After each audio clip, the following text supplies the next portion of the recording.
Hello, all, and welcome to the Gestalt IT Rundown, your weekly look at the IT news of the week. I'm your host, editor with Gestalt IT, Rich Stroffolino. Thanks for joining us. We're going to get to it in just one moment. But first, I have to introduce my co-host. He's the multi-cloud maven, the Hoosier with the hankering for HPC. Ladies and gentlemen, Ken Nalbone. Ken, thanks for being here. My pleasure. Thank you, Rich. And sorry, I don't have any clever names for you. It's okay. I like to spring them on people and make it awkward for everybody involved. Speaking of which, one of the usual co-hosts for the Gestalt IT Rundown, Tom Hollingsworth, is not here. He's at RSA, but you know the old saw. You can take Tom to RSA, but you can't take RSA out of the Gestalt IT Rundown. We're going to be talking about something that was announced at RSA, project from Chronicle, or a new product by Chronicle. You may not be familiar with the company. They're a project that was spun out of Alphabet's X incubator, so now it's kind of a separate company under the big Alphabet holding company umbrella. And it released its first product since spinning out. It's called Backstory.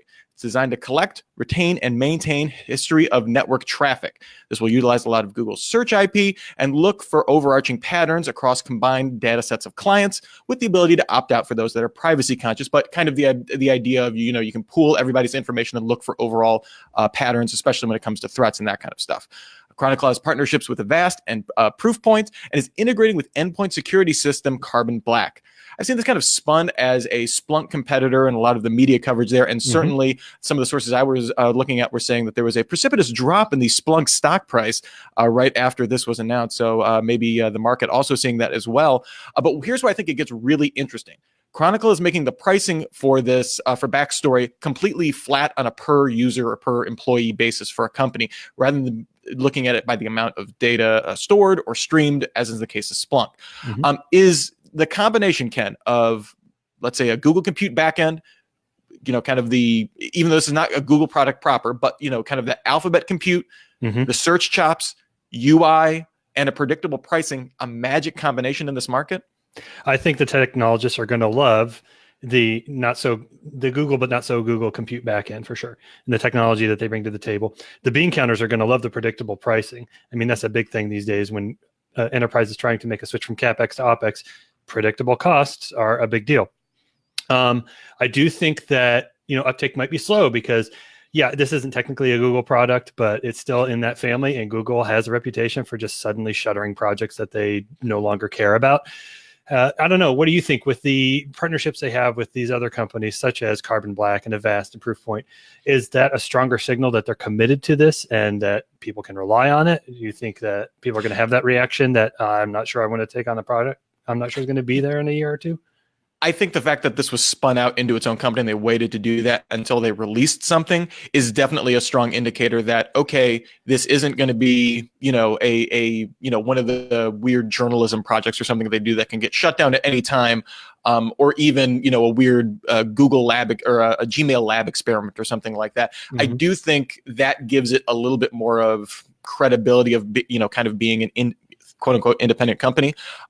That being said, it is an unknown quantity at this point. I do think it's very interesting, though, that in all of their messaging, Chronicle has been saying, this is something completely new. We're not competing directly with anyone, which also kind of signals to me when it first launches, it's going to look very pretty and be very appealing to maybe people that have never done this before, right? For organizations that aren't using Splunk, that aren't using, or maybe are only using some kind of homegrown network analytics or network history kind of aggregating tool, but it won't necessarily be feature comparable in a direct one-to-one way with Splunk. So I think that will be very interesting to see what this actually looks like. Yeah, and that's the thing that kind of struck me in all these articles with reports of Splunk's value suddenly decreasing on the market. It's like, yeah, Splunk is somewhat of a competitor to this, but it is not a one-to-one comparison. And I see far more use cases for Splunk in general in the enterprise, and I'm sure their customers do as well, beyond just the security aspect that, this new product from Alphabet addresses.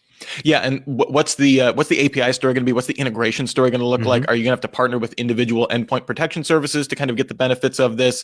Can it be anything? Is there just going to be a common API? I would assume so, with kind of that Alphabet DNA, but you never know. Nope. All right, so in other news, Ken, let's get physical here. We're talking about mechanical hard drives.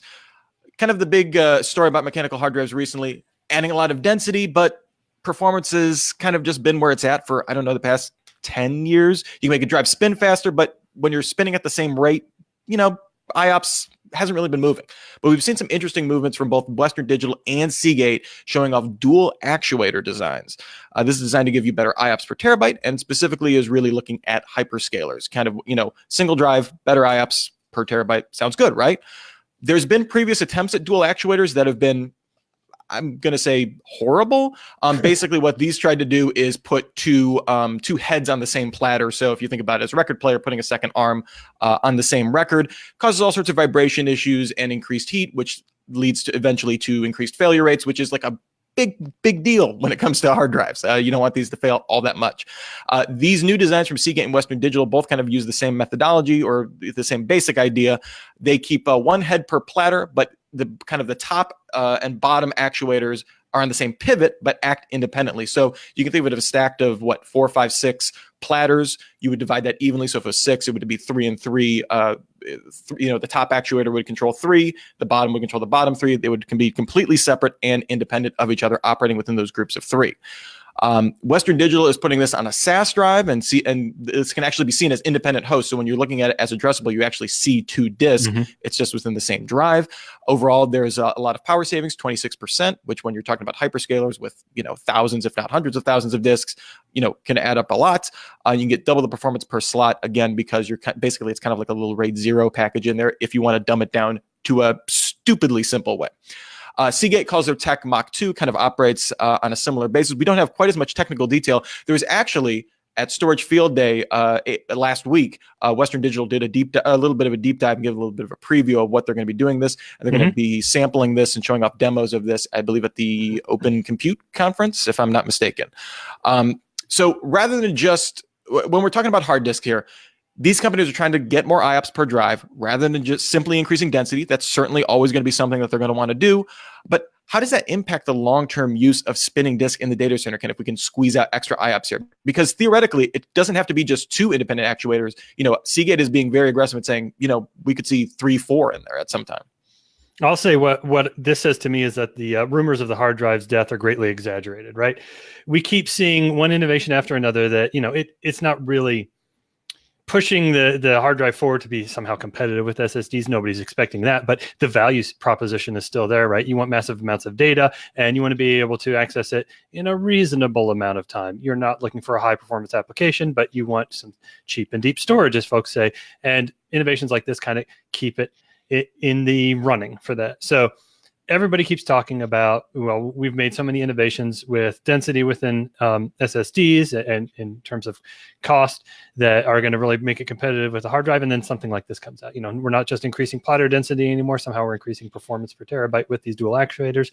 Cool, good stuff. How long before I get them in my home NAS? I don't know. But, to that point about it, possibly being addressed as 2 devices, hopefully nobody's dumb enough to try to stripe data across, both of these and leave it unprotected in some way. You have to be careful when using it with those applications. But as long as, the hyperscalers that do deploy these, they're being targeted, are smart about it. It's a win for them. Absolutely. Do you think we'll see in, 5, 10 years, if the mechanical hard drive is still a going concern here? Again, the death of the mechanical hard drive is, I think, greatly exaggerated. I think people see it in the long term, but I don't think we're going to be there anytime soon. Do you think, though, that will become like an enterprise only or a business only solution that can, as a consumer, we're already seeing the majority of bits being shipped to hyperscalers, right? SNIA's that figured out there for a couple of years now. Do you think we'll see that the mechanical hard drive really only has use in this kind of hyperscale or very dense data center kind of environment?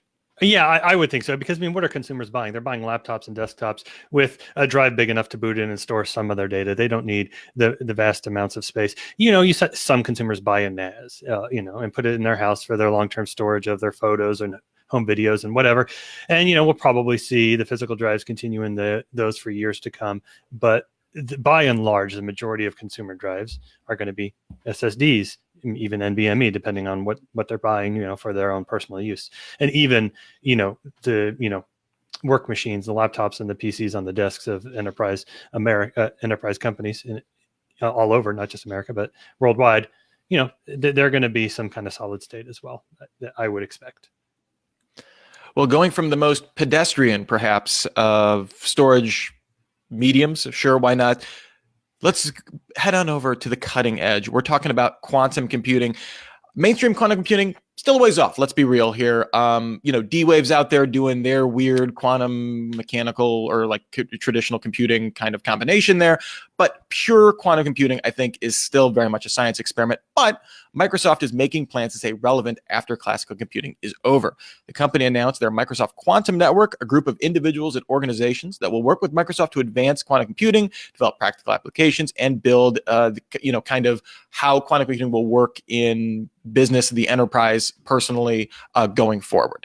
Just kind of a gathering of the minds here, and also kind of benefiting Microsoft at the same time. This will build off Microsoft's software foundation that they've already built. We're talking about the Q# language that they released, I want to say about 18 months ago, the quantum developer kit that kind of went along with that. And eventually, Microsoft plans to offer quantum computing services through Azure, which would be really cool. IBM is kind of already offering this. I want to say they have basically available to anyone that wants to try out. It's a really small quantum computer, just a couple of qubits, and then they have a commercial version that they're just released a couple of months ago.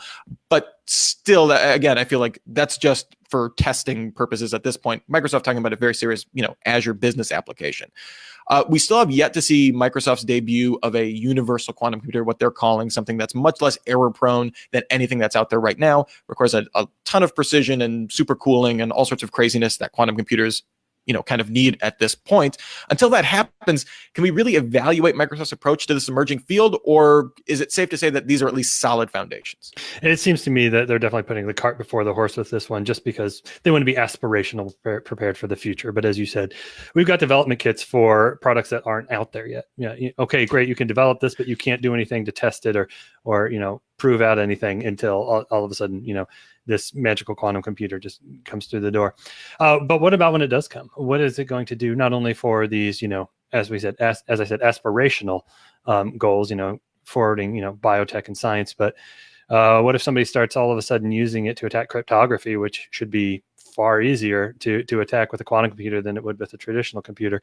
I wonder if I would believe that people are thinking about that. I would hope they are, but who knows? Can anything save us? Can anything keep us secure in the immediate future?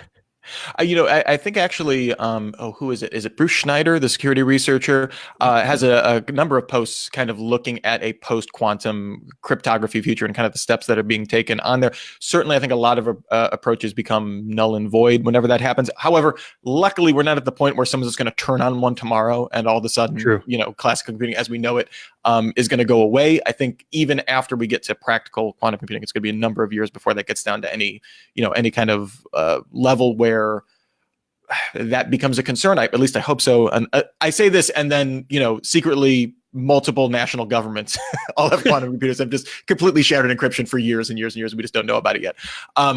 This has obviously really the classical examples they use are for climate mapping, weather mapping, that kind of stuff, where it's just super complex and would take multiple thousands of years to do this. Kind of molecular biology has a lot of definite applications. Those are the classical or the usual suspects when it comes to the benefits of quantum computing. But yeah, right now it's all unicorns and rainbows, and it all sounds great until you realize that I barely understand what a qubit is. So let's keep it real. Getting back into the nitty gritty, the business world, Ken, I need your take on this, hot or cold weather it may be. Juniper Networks announced Monday that it will acquire Mist Systems for a cool $405 million. The plan is to incorporate Mist wireless LAN AI platform into Juniper's LAN, SD-WAN, and security services. So basically, bringing Juniper into the wireless market, kind of big news there. Both companies have recently presented at Tech Field Day. Mist Systems, I believe, most recently at Mobility Field Day 3. And I've been watching those videos, kind of bone up on what they were offering. And they really impressed me in that, when I hear AI, anything in the enterprise, I'm like, I roll, okay, you have a predictive algorithm that, has a feedback loop. Great, it's not AI. Mist was actually doing a lot of really innovative stuff that wasn't just lip service, wasn't just buzzword bingo. I'm looking into doing, AI-based remediation and that kind of stuff for wireless problems, causing tickets to close before companies even realize that they're open, that kind of stuff. Really cool stuff. And doing some, kind of AI-enabled radio resource management. I think we can get into the argument of whether that's AI, but they had legit researchers and took the time to tell the Tech Field Day audience kind of why this wasn't, just buzzword bingo. the big takeaway here is now Juniper is in the wireless market, like I said, but could the AI assets be an even bigger deal long-term, or is Juniper going into a whole new market the big story here? If the AI assets live up to the hype, then it's certainly the bigger story because, being in the wireless market, good, that's great. You've got another revenue stream, but wireless hardware in and of itself is not that exciting. It's mostly a commodity. So big deal. But kind of like you mentioned, the AI, and I haven't had a chance to bone up on this like you have and watch the field day videos, so I don't know exactly how far this goes and what it does. But I'm kind of what you mentioned about tickets being resolved before the business ever knew they were open. Basically, Tom's not here, so I can say this. Network automation is still stuck somewhat in the 20th century, and something like AI can even leapfrog the problems that already exist within the networking space of not being able to manage your network in a more automated API-driven fashion. If all of a sudden, not only are things happening automatically, but without any user intervention whatsoever, if the AI can take over, that's an even bigger story to me. The other item that kind of stuck out to me, and I'm just kind of running through the implications of this in my head, is that to be an SD-WAN company, I mean, it used to be all the big, kind of legacy companies, I'm thinking of Cisco, VMware, have kind of all absorbed or developed their own SD-WAN solution, modern SD-WAN solutions. I mean, Cisco went out specifically and bought Viptela, for that reason. So is now the next evolution of that story, hey, if you're going to do SD-WAN, you also need to do wireless, kind of one-stop shop for everything to kind of just extend that, software-defined, fabric, for lack of a better term, just everywhere that possibly that networking could reach. That to me is also an interesting takeaway from this. Yeah, and if it's not AI, it's at least software is the future of networking and infrastructure in general, right? I mean, everything's been commoditized, and the differentiator is what you can do in software. Absolutely. Speaking of things that aren't software, let's talk about some hard financials. Talking about Dell EMC, right? They're public again. That means they have to report earnings. We got the first look into how the company was doing after they went public. Again, in Q4, they pulled in $23.84 billion in revenue, basically meeting kind of the Wall Street expectations there. But the big number I saw was a $287 million loss, which doubled from last year and was like 5 times. I think analysts had expected them a less than $50 million loss on the quarter. So, big news there. Other ways, looking at revenue from some of their business segments, servers and networking revenue grew 14% in the quarter. VMware revenue was up 14% as well. Storage grew a slower pace, 7%, but was increasing in market share, which I think is very interesting based on what they're doing there. The company has also, reported on the debt that they took on when they merged with EMC back in 2016. Now, $14.6 billion of the $67 billion has been paid down, although interestingly, that the rate at which it's being paid down has slowed down since it cost them like $5 billion to go public. It's silly money. Let's just throw it around. Sure, why not? But interesting, now we can kind of compare what they're doing to HPE, these kind of other giant IT conglomerates there. And looking at the revenue growth, that certainly seems impressive, even with the loss on the quarter. Anything surprising to you in these first batch of results from Dell EMC? Not particularly, because they have a huge breadth of companies within the Dell Technologies family. You touched on the traditional server and networking business, and then there's the storage as well. VMware for the software side, Pivotal. So they've got their hands and their fingers in a lot of pies, or whatever the phrase is that I probably just butchered. But it's just interesting how tepid investor reaction was, and it's likely, as you said, all that debt they took on with the EMC acquisition, and then once again bringing the company public has had somewhat of an impact on the reaction to this revenue. So they have to kind of keep it up, I guess you could say, to maintain investor confidence over time, which, sometimes bothers me, sometimes doesn't, when the investors rule what technology companies do, but it makes sense because they're all in it to make money at the end of the day. And, make the world a better place after they've made their dollar. Yeah, it is interesting. I always have to wonder if that Dell EMC acquisition goes down, if Dell was public at that time, based on the debt load that they would have had to take on and having full visibility, into their financials. But now that it's already done, it's out there. Now living with that reality as a public company is a very different proposition. So very, very interesting, and we'll definitely be keeping an eye on that one forward. And I personally think it was the right move, even if the investors don't, for the long term, for the strategy of basically, as we said, being a more diverse company than just a server and storage company. So maybe investors agree with me, maybe they won't long term, but I thought it was the right move. Well, another right move, I think, is the Worldwide Web Consortium approved the authentication API, known as WebAuthn, as a web standard for passwordless logins. This allows users to use biometrics, mobile devices, and FIDO keys to log into devices and services. WebAuthn already has support from Windows 10 and Android, as well as Google Chrome, Mozilla Firefox, Apple Safari, and Microsoft Edge browsers. We just published an on-premise IT roundtable podcast episode all about password etiquette, how often you should change your password, and all sorts of good stuff from there from Security Field Day. Does this lay the groundwork for more secure and ubiquitous multi-factor authentication, or do you think this will eventually just phase out the password as we know it can? I would love to see the password phase out and die a slow death eventually, but I never count anything out in the technology realm because somebody's still going to need to authenticate to that mainframe in the basement of the bank or whatever. So I'm really encouraged to see authentication brought forward into the 21st century, and I certainly will take advantage of it whenever I have the opportunity. Hopefully it makes phishing of somebody's grandmother a lot more difficult because now you need her fingerprint rather than her password, and she can't really give you that over the phone. But, yes, it's progress. And yes, we should all adopt different standards other than simple passwords. But I won't count on the password dying anytime in the near future. Will password be the mechanical hard drive of security? There you go. Yeah. It offers the availability or whatever. I really recommend anybody that's watching, check out that on-premise IT roundtable about passwords. We had, talking about multi-factor, talking about, how often you should change your passwords, and the arguments pro and against. It was a really interesting debate. There wasn't really a consensus, which is kind of scary when you're talking about security, but gives you a lot to think about. And I thought it was really great. So make sure you check that out, gestalti.com/podcast. Well done.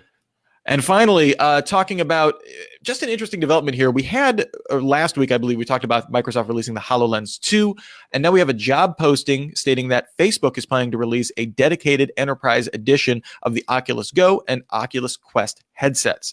Like I said, we got HoloLens from Microsoft. New Google Glass was just released, which is living this bizarre life that no one knows about in warehouses and medical practices and that kind of stuff. HTC is increasingly aiming their VR headsets at corporate clients, at this kind of enterprise audience, these kind of standalone headsets that don't necessarily go for any kind of, are deprioritizing maybe the photorealism and the gaming chops of the original Vive headsets, and now are, going after these corporate clients. Is there a legitimate enterprise use case here, or is this a result of company realizing, hey, we spent all this money developing this cool VR, AR, mixed reality, whatever you want to call it, technology. Consumers really aren't into it. We got to make money off it somehow. Enterprise? Yeah, I think it's the latter, basically. This reminds me, it feels like the early days of a technology that hasn't found its use case, right? It reminds me of when tablets started coming out in the early 2000s before the iPad. Everybody was trying to, create some kind of market segment in the enterprise and nothing stuck. And then everybody started buying iPads for the home use and for their kids. And then all of a sudden they found different uses for it in the enterprise. And I kind of want to throw it back on you and say, could we see consumer technology drive enterprise adoption of AR or VR in the future once it gains adoption, in the mainstream first? I think that's interesting because the initial idea of first of all, I'm like an AR stan, right? VR is like fine. I don't want to wear like giant big goggles. AR is so much more interesting to me.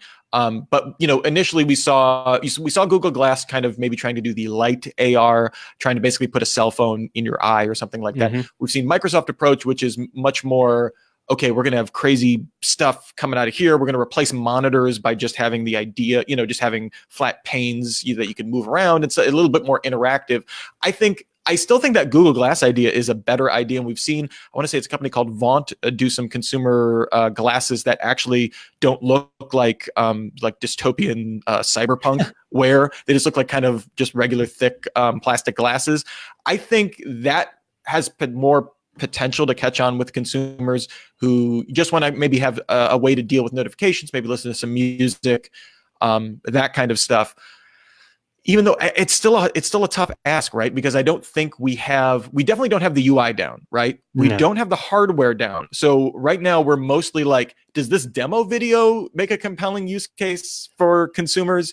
Yes. And then I do think maybe that is the way we go, right? Because then people start wearing them to work. They want to sync up their their Exchange accounts, their work Gmail, their G Suite accounts, that kind of stuff.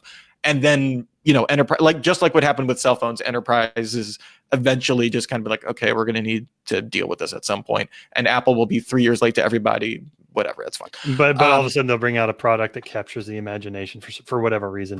Even Yeah. though it has no particularly unique technology in it, everybody will be fascinated with it and start snatching it They'll up. have a fantastic story around it, and that often is what matters. And then Really there'll great be foldable, commercials. there'll be a foldable display too at the same time. There'll be like the roll-up shades you get from your eye doctor, but they'll be wearable AR suite glasses. You can fold your AR glasses into a monocle. Yeah. Oh, now I'm liking. Yeah, and then bust them out when you need the full VR experience. I like this, Ken. For more hot takes like that, where can people find you on the cyberspace? You can find my writing on gestaltit.com, and you can find my less professional thoughts on Twitter. I'm at Ken Nalbone. Excellent. You can find me on the tweets as well. I'm at Mr. Anthropology. That's MR Anthropology. And on gestaltit.com. Like I said, check out that podcast and subscribe to the On-Premise IT Roundtable while you're at it. It's free. What are you going to do? We'll be back next week for more IT news goodness. We'll get Tom's take, I think, on what's happening at RSA. That's not like a copyrighted phrase, Tom's take, but it should be. Should be. Yeah. So check us out next Wednesday at 12:30 p.m. Eastern Time for more for a further rundown of the IT news. Until then, for Ken Nalbone, for myself, for everyone in the Gestalt IT family, here's wishing you and yours to have a super sparkly day.